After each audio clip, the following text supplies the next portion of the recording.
Hi everybody, this is the Baseball Head, the amazing, spectacular, terrific, the great one, the People's Champion. Your host, and welcome back to the Baseball Head 2, and hopefully you like this video.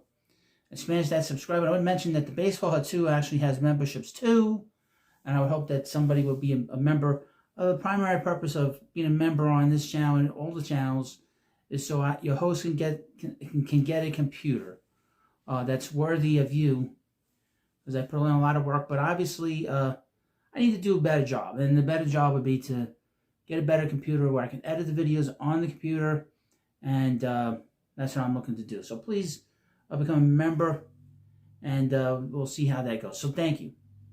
So we have rumors still. We're in the new year, 2025.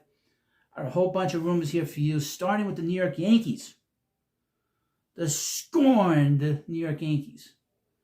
It's from MLB Trade Rumors. All this is from MLB Trade Rumors. Yankees shopping Marcus Stroman. So the mayor of Munchkinland, the mayor of the Munchkin from Melville, being put on the block.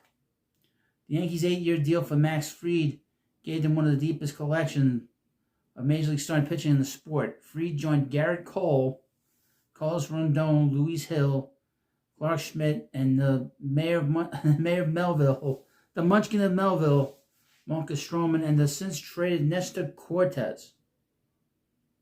And a long line of Yankee rotation options.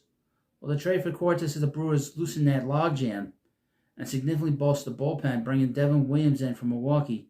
Yankees still have 6 big league starters, most of whom are earning significant salaries.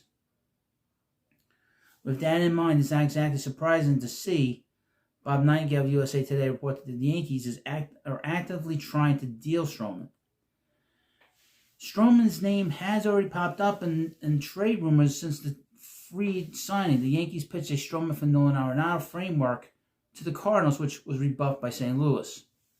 Arenado has a no-trade clause, but the scenario was reportedly not even presented to the third baseman, as the Cardinals weren't interested. Given those efforts, it's only natural the Yankees have explored other possibilities as well. Stroman was 34 in May, is entering the second season of a 2-year, $37 million contract. He pitched decently during year one of the pact, logging a 4.31 ERA and 154 and 2/3 innings. But a strikeout rate and ground ball rate were a far cry from his typical standards. Stroman punched out 21% of opponents from 2019 to 23 and kept the ball on the ground a robust 53.2%. So you can see there's a decline in that very important thing, especially him keeping the ball down. He's a ground ball pitcher. Left-handed hitters in particular proved problematic for him. They tagged him for a 296 batting average, 474 slugging percentage. He fanned just 14.3% of lefties compared to 19% of righties. With Stroman playing half his games at Yankee Stadium, lefties took full advantage of the short right field porch. He surrendered 15 of his 19 home runs at Yankee Stadium in 24 and pitched to a terrible 5.31 ERA at home.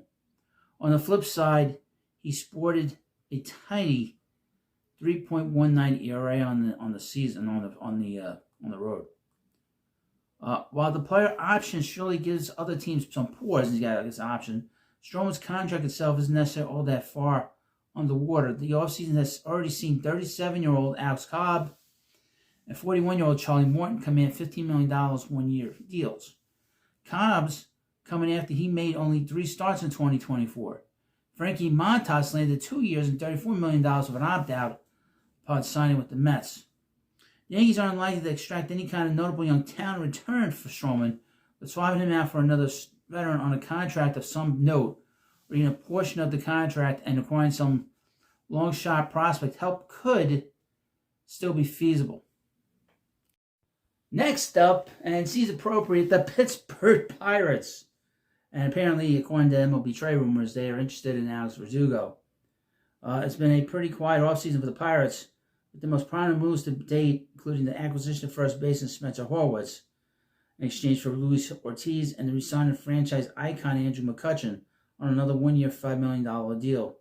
The Bucs were set last month to be exploring the bullpen and corner outfield markets and that appears to still be the case.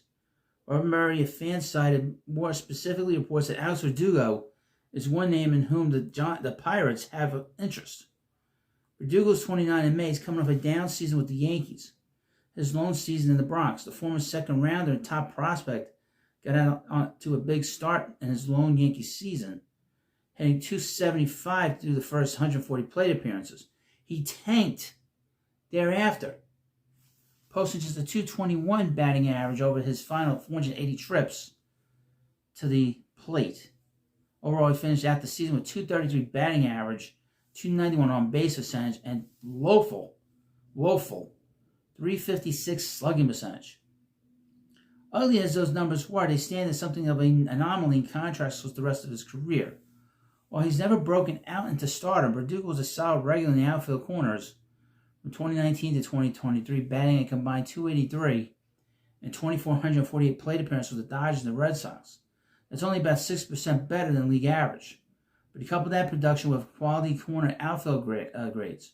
Verdugo has never been a big power bat. He's reached a career-high 13 homers in 3 different seasons, including 24, but rarely strikes out. Verdugo's lack of over-defense pop and his middling finish to the 24th season combined to drag down his earning power and free agency. Bucs fans may be exhausted with the notion of one-year deals for veteran rebound candidates, but that's the freezing reality in which the team typically operates under current ownership. Verdugo would fit the bill and fill a position of need. As it stands, Pittsburgh's outfield projects to include Ryan Reynolds, shortstop turned center fielder O'Neal Cruz, and perhaps Joshua Palacios, though in-house options like Jack Sawinski and Billy Cook could get considerations this spring as well. Verdugo would more prominently step into an everyday role alongside Reynolds and Cruz. And I would mention the Pirates have such a great opportunity to put some real good veteran players with this young pitching staff. This is a great young pitching staff, and they're already squandering this time. This will be the second full season of Paul Skeens in the big leagues. Rookie of the year. He got a lot of Cy Young Award votes his first year. You are Pittsburgh Pirates and Pittsburgh Pirate owner. You are squandering the time you have with this player and this pitching staff. You have a 5-year window, but with you have a 3-year window to get that team to win the division and win a championship. I would mention the dirty little secret with the Pittsburgh Pirates. People forget this. They haven't won in 46 years. They haven't won since 1979. That one of the longest losing streaks of not winning a championship in 46 years. They've not been to the World Series in 46 years. And they were a franchise that had players like Barry Bonds on it. And they didn't get to the World Series with Barry.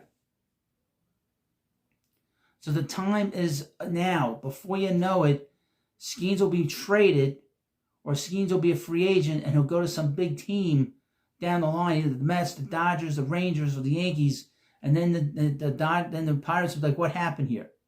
You're squandering time. You cannot get that back.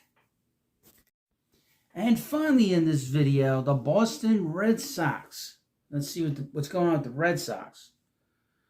And this is again from MLB Trade Rumors. Tristan Casas and Boston's infield dilemma. Rumor mill has been a whirlwind for Red Sox fans this offseason. The club diving headfirst into the Juan Soto sweepstakes only to come up short. I wonder where he went to. Then getting involved in the markets for Max Fried and Corbin Burns for ultimately pivoting to Garrett Crochet and Walker Buehler. Now Boston appears to be in the thick of the market for impact hitters. The club has not made its desire to land a bat who can help balance their heavily left-handed lineup out of its secret this winter, and they've been connected to a number of major bats like Anthony Santander, Alex Bregman, and Nolan Arenado. There's been plenty of focus on the possibility of the club adding a right-handed infield like Bregman or Arenado in particular. Either of those deals could come with complications, however. Christian Campbell and Marcelo Mayer are both top prospects of the Red Sox who figured to debut in 25 and fit best on the infield. As the club is currently constructed with Tristan Castis and Rafael Devers at the corners and Trevor Story as shortstop, second base appears to be the cleanest way for either of those players to get into the lineup, or for the club to add a free agent infielder. Bregman's indicated a willingness to play the Keystone, but it would be a risky decision for the Red Sox to play a solid defensive third base and add position in deference to the incumbent Devers and his lackluster defense. And the idea of adding a glove-first third baseman like Arenado, moving him off the hot corner, seems even more far-fetched. I'll throw a name out there for you. How about Luis Arias? Arias, or whatever the hell they call himself. I mean, that would be a guy that could fit there. I mean, he's not a good defensive second baseman. But if you wanted to add a little bit of more offense to your team, I could definitely see him going there. That's for sure. I don't think that would be an issue. Well, you let me know what you think about this video. A lot of stuff going on with the Red Sox. The Red Sox have been very active. They did a good job of improving their pitching in a big way. Once you bring in Crochet, you bring in Walker Buehler, you're telling everybody that you're making an attempt. They could use another hitter in that lineup. Obviously, they could use a right-handed hitter in that lineup. But it's a very interesting...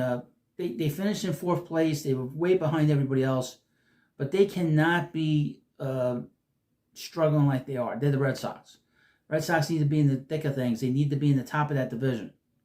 And that's good for baseball, too. I mean, really, to be honest with you. You can't have the Red Sox be bad all the time. That's not good for baseball. It's like with the Yankees being bad or the Mets being bad. That stuff's not... Or the Dodgers being bad. It's just not good business. And it's not good for the game. But you let me know what you think about this video. What do you think about the Yankees, the Pirates, and, of course, the Boston Red Sox. And hopefully you subscribe to the Baseball Hut, become a member of this channel, and I'll see you later.